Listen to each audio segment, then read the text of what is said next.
We almost didn't do it because it was too dirty. They laughed together on screen, but behind the curtain, a shocking betrayal shattered Hollywood's favorite duo. What really happened between Rock Hudson and Doris Day, and why did Hudson vow never to work with her again? The hidden truth will leave you stunned. From the outside, Rock Hudson and Doris Day seemed like a match made in cinematic heaven. Their chemistry lit up the screen in the late 1950s and early 1960s, defining an entire era of romantic comedies. Movies like Pillow Talk didn't just entertain. They made audiences believe in the fantasy of love, wit, and innocence. The public adored them, critics praised them, and studios cashed in on their box office power. But Hollywood magic is rarely as pure as it looks. Behind the curtain, Hudson was known to have an easygoing charm, but he was also guarded. He had to be. Doris, meanwhile, cultivated her squeaky clean girl-next-door image that audiences expected. The two worked well together professionally, but their relationship outside the cameras was more complicated than anyone realized. Fans imagined their connection continued off-screen, but, in reality, theirs was a fragile friendship built under the weight of a judgmental Hollywood system. Hudson appreciated loyalty more than anything. In an industry where gossip could destroy careers overnight, he carefully chose whom to trust. For a while, Doris seemed to be in that circle. Yet, as time went on, cracks began to form in the polished image of their partnership. When the spotlight shone brightest, they seemed unbreakable. But whispers from studio insiders and people who worked on set hinted at a very different story. Something happened between them that no one dared to speak of at the time. A fracture that changed everything. And as the years passed, what once looked like Hollywood's happiest pairing quietly fell apart. But why? And what could drive a man like Rock Hudson to refuse to ever share the screen with Doris Day again? The answer begins with Hudson's most carefully guarded secret. On the surface, Rock Hudson looked like the perfect Hollywood leading man. Tall, impossibly handsome, and charming in a way that made both women and men stop in their tracks. Studios built him up as the ultimate romantic hero, the kind of man every woman dreamed of and every man wanted to be. But behind that crafted image was a secret that Hudson spent his entire career protecting. A secret that, in the 1950s and 60s, could have completely destroyed him. Hudson was gay in an era when even the faintest rumor about someone's sexuality could end their career overnight. Hollywood was ruthless about image, and agents, studio heads, and publicists went to extreme lengths to protect their stars. Fake marriages were arranged, staged photographs of dates were leaked to the press, and whispers were buried before they had the chance to spread. Rock lived in constant fear that someone would expose the truth, and because of that, loyalty became everything to him. If he let someone into his inner circle, it was because he trusted them to protect not only his career, but his very life. This is where Doris Day enters the picture. Rock and Doris built their on-screen chemistry into a friendship off-screen as well, at least at first. She represented safety for him, America's sweetheart, wholesome and untouchable. If she was by his side, nobody questioned him. But beneath that glossy image, there were growing tensions that no fan could have imagined. Doris was fiercely protective of her own career and her carefully maintained reputation. Her entire brand rested on innocence, morality, and being the woman next door that everyone adored. To even be associated with scandal could tarnish that forever. When subtle whispers began circling about Rock's private life, he expected Doris to remain a loyal friend. After all, she benefited from his presence too. Their pairing elevated her films just as much as it elevated his. But Hollywood loyalty is complicated, especially when image and survival collide. According to those who were there, Doris began to distance herself during moments when Rock needed her most. Whether it was out of fear,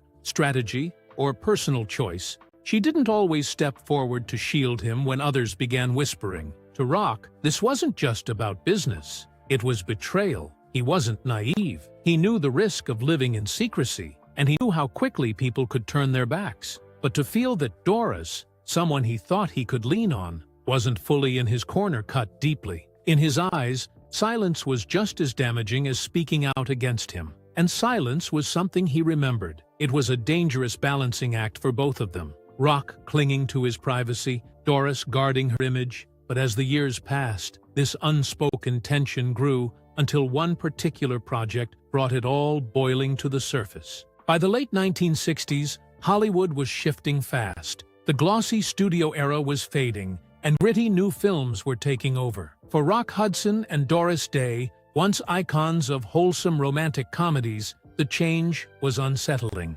Both needed something fresh to prove they still mattered. That's when whispers of a reunion project began, one that could revive the magic they had captured in Pillow Talk and Lover Come Back. To audiences, the idea was irresistible. Studios were convinced nostalgia would sell, and on paper it seemed like a guaranteed hit. But from the very first table read, the illusion cracked. Gone was the playful banter. Crew members described the mood as tense, marked by awkward silences. Rock seemed withdrawn, while Doris, normally warm and lively, appeared cautious, as though she were holding back. Insiders later claimed Rock had doubts before filming even began. He reportedly told friends he wasn't sure Doris was still in his corner, remembering how she had stayed silent when his private life came under scrutiny. Old wounds resurfaced the moment they were paired again. Others believed Doris was the one uneasy. Her career depended on protecting her spotless image,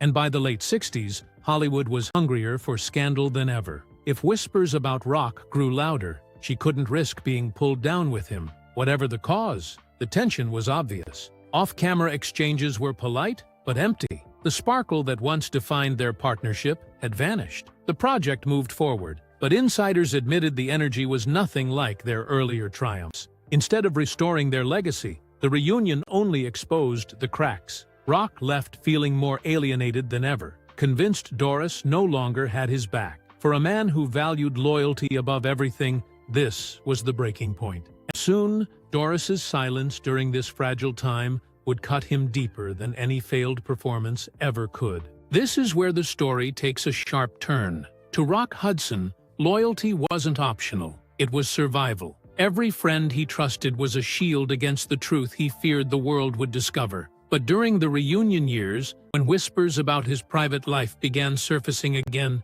something happened that changed how he saw Doris forever. Insiders claim that Rock believed Doris would stand by him, just as he had stood by her through personal and professional challenges. After all, they weren't just co-stars, they had built a public image together. Fans saw them as inseparable. And in Hollywood, perception was everything. But when Rock's name became tied to hushed rumors, Doris reportedly chose silence. To the outside world, her silence seemed harmless. She wasn't fueling gossip, and she wasn't outright abandoning him. But to Rock, silence felt like betrayal. He needed allies who would publicly dispel whispers before they could grow into headlines. And Doris, the woman America trusted above almost anyone else, had the power to end speculation with a single statement. But that statement never came. Some close to Hudson later suggested that Doris's decision wasn't rooted in cruelty, but in fear. Her career had been built on purity and innocence. She was marketed as the embodiment of American values, and any association with scandal, especially one as explosive as Rock's truth, could have jeopardized everything she had worked for. To protect her brand, she allegedly kept her distance when she should have leaned in. But to Rock, the reasoning didn't matter. In his mind, she had chosen her image over their friendship. Worse, he reportedly felt her coldness during their reunion project wasn't accidental. It was deliberate. Crew members recalled moments where Doris avoided casual interaction with Rock, laughing less, speaking only when necessary. The camaraderie that once made their sets so vibrant was gone, replaced by something calculated. The sting of inaction cut deeper than open betrayal. Rock wasn't asking Doris to sacrifice her career. He was asking for a show of support, a sign that she valued their friendship enough to risk standing near him when Hollywood's whispers grew dangerous. Instead, he got distance. Years later, those close to Hudson would recall how he never forgot the way Doris handled those moments. They say he didn't rant or rage about it. He simply remembered. And once Rock remembered someone as untrustworthy, there was no turning back. It wasn't just about one project, one silence, or one rumor. To Rock, it was proof that when he needed her most, Doris Day wasn't truly in his corner, and after that, their professional relationship would never recover. But what happened next on set confirmed what Rock already suspected, and it made the fracture between them permanent. The cracks between Rock Hudson and Doris Day weren't just felt, they were seen by everyone who worked with them. Crew members, assistants, even extras on set whispered about how different things felt compared to their golden years together. Once upon a time, their filming days had been full of laughter. Rock's booming laugh could fill an entire soundstage, and Doris's playful energy kept spirits high. But during their reunion project, that joy was gone. What replaced it was an icy stillness that unsettled everyone who noticed. Reports from the set painted a striking picture. Rock kept to himself, often slipping away during breaks to sit alone in his dressing room. He wasn't the charming prankster crew members remembered from earlier films. Meanwhile, Doris seemed equally distant, limiting her interactions with Rock to whatever the script required. The easy banter that once flowed between takes was gone,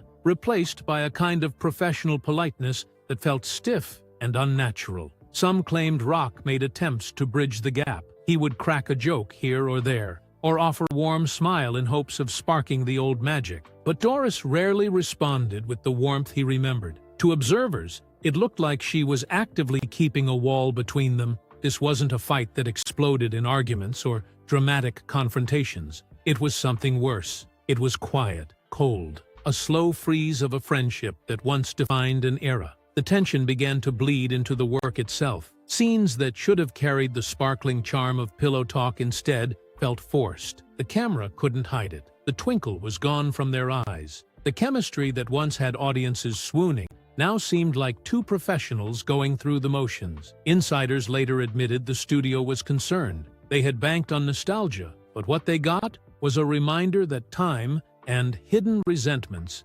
change everything. Behind the scenes, whispers spread. Some crew members speculated Doris was protecting her brand. Others believed Rock was quietly punishing her with distance, refusing to engage with someone he no longer trusted. Whatever the truth, the damage was clear. The partnership was broken. The very thing that made them Hollywood's dream duo had crumbled. By the end of filming, Rock reportedly made a quiet but firm decision. He wouldn't put himself through it again. He told those close to him that the magic was gone, and more importantly, that Doris had proven she wasn't the loyal friend he once thought she was. For Rock, that was the final word. The fallout didn't end when the cameras stopped rolling. It lingered, shaping how both of them moved forward. Studios noticed, opportunities dried up, and the legendary duo that once captured America's heart would never share the screen again. But why was this betrayal so deeply personal to Rock Hudson? To understand, you have to know what loyalty meant in old Hollywood, and why losing it was the ultimate wound. In the cutthroat world of old Hollywood, loyalty wasn't just a virtue, it was survival. Stars like Rock Hudson lived under a microscope, where one wrong move, one misplaced rumor, could topple everything they had built. Careers were made not only on talent, but on the people who stood by you when the walls closed in. And for Rock, who carried the heavy burden of hiding his true identity, loyalty was worth more than any paycheck, any headline, any role. When Rock felt betrayed by Doris Day, it wasn't about ego or competition. It was about the unspoken code of survival in an industry that could turn on you in a heartbeat. Friends weren't just companions, they were shields. If you had the right allies, the right people to speak up for you, the machine of gossip could be shut down. If you didn't, whispers turned into stories, and stories became front-page scandals. Rock understood this better than anyone. He had seen what happened to others when Hollywood decided to chew them up and spit them out. That's why Doris's silence cut so deeply. Doris, to the public, was untouchable. Her wholesome persona was like armor. Audiences refused to believe she could do wrong. If she had shown even the smallest gesture of support for Rock, it could have silenced speculation. She could have extended her shield to him. Instead, her hesitation left him exposed. To Rock, this wasn't just disappointing, it was devastating. It proved that even those who smiled beside you on screen could abandon you when things got difficult. Loyalty in that era was a fragile thing. Stars were constantly weighing their public images against their private allegiances. Many chose survival over friendship, and that's what Rock saw Doris doing, choosing her spotless image over the bond they had built. In his mind, it wasn't just a professional misstep, it was personal. He had given her trust, and she had let it slip away. This sense of betrayal stayed with him long after their reunion project wrapped. Friends close to Hudson recalled how he quietly closed the door on Doris after that experience. There was no dramatic public fallout, no heated words for the press to devour. Rock wasn't the type to air grievances openly. Instead, he made his decision in silence. He would never work with her again. And true to his word, he didn't. Offers that once would have paired them together again were turned down. Hollywood's golden duo was over, not because of box office failure or shifting trends, but because Rock Hudson believed Doris Day had failed him when he needed her the most. But the story doesn't end there. Decades later, when the truth about Rock's life finally emerged, people began to re-examine that fractured bond. And what surfaced after his death revealed just how alone he had felt, and how deeply that betrayal lingered. When Rock Hudson passed away in 1985, the world was stunned, not just by his death, but by the way his private life was finally exposed. His passing from complications related to AIDS revealed the truth he had fought so hard to protect. The man marketed as Hollywood's perfect leading man was suddenly remembered as someone who had lived in fear, secrecy, and silence. In the years that followed, friends and colleagues began sharing what they had long kept quiet. They spoke of Rock's charm, his humor, his generosity, but also his loneliness. Many admitted he often felt abandoned by the very people he thought he could trust. And when Doris Day's name came up, the memories weren't always kind. Insiders whispered that Rock never fully forgave her. To the public, they remained the beloved golden pair, but those close to him claimed their friendship had fractured long before his death. Doris, in his eyes, had failed the ultimate test of loyalty. He didn't hate her. He simply never forgot her silence when her voice could have shielded him. Publicly, Doris spoke warmly of Rock after his passing, calling him a joy to work with. But behind those polished words lay contradictions. If their bond was as strong as she claimed, why did Rock refuse to work with her again? Why did so many describe a lingering sense of betrayal? The gap between her glowing tributes and his private disillusionment only fueled speculation that she was protecting her image to the very end. Even more telling were accounts from their reunion project. Crew members remembered how subdued Rock became, how the man who once filled sets with laughter seemed diminished around her. For them, it was clear. Something had broken, and it was never repaired. Rock's story became larger than Hollywood. It became a warning about how the industry suffocates its stars, forcing them into masks until they can barely breathe. In that tale, Doris's alleged inaction became a haunting detail. She wasn't his downfall, but in his eyes, she was part of the loneliness that defined his final years. On screen, they were flawless. Off screen, they were fractured. And the truth revealed after Rock's death didn't just uncover his struggles. It exposed the painful cracks in a partnership the world thought was unbreakable. When people look back at Rock Hudson and Doris Day, they still see the glittering illusion of Hollywood's golden age. They see the playful romance of pillow talk, the witty banter of Lover Come Back, the effortless charm of two stars who seemed destined to be side by side forever. But beneath that glamour lies a truth far less polished, a truth that changes how their legacy is remembered. For Rock, Doris was more than a co-star. She was meant to be a confidant, someone safe in a world where few could be trusted. But when she stayed silent, when her absence echoed louder than words, Rock made his choice. He refused to work with her again. What had been Hollywood's most bankable duo ended not with scandal, but with a quiet fracture. For Doris, her image stayed untarnished. She remained America's sweetheart, adored and admired. But that very purity may have been the reason she couldn't risk defending Rock. In protecting herself, she lost the bond that once made them unstoppable. What makes their story haunting is how hidden it all was. The public saw only smiles and laughter, never the distance. Decades later, after Rock's death revealed his struggles, people began questioning what had truly happened behind the cameras. By then, reconciliation was impossible. Their broken bond is a reminder of how ruthless Hollywood was, and still is. For Rock, refusing Doris wasn't a petty grudge, it was survival. He wouldn't share the screen with someone he believed had failed him when it mattered most. To fans, they remain a golden pair. But for those who know the story, the shine is forever dulled by the shadow of betrayal.